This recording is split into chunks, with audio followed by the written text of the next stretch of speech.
and look at this finger with a slide of a finger. Down the line, I do recommend you putting maybe some grease up here when it gets older. Today we're going to bring a barn door assembly kit, and basically this is all the stuff that comes included with it, including the rail itself. There's actually puzzle pieces at the end that you have to connect in each one.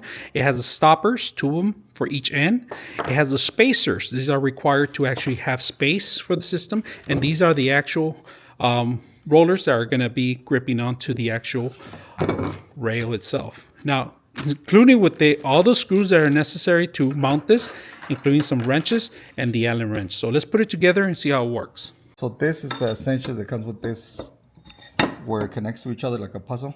And this is a connector to hold them together. So we're gonna go ahead and show you guys how it's done. You put it like this.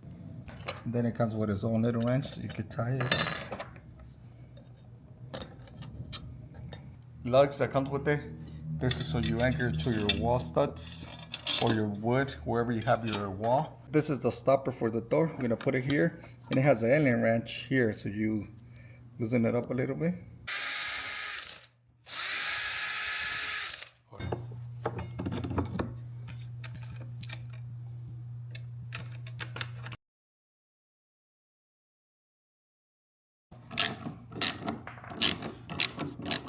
All right, here's the actual barn door. If you guys can see it, we got the handle here. We're able to slide it in there. Now, when you hit the actual end of it, it has bumpers right there, so you don't have to worry about it. And in the floor, there's actually stompers too, so you can follow along and see how well it works.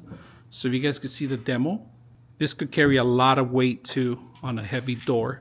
Don't recommend you metal doors. Make sure it's wooden, all right? Not to exceed the amount of weight. Very simple, easy to install.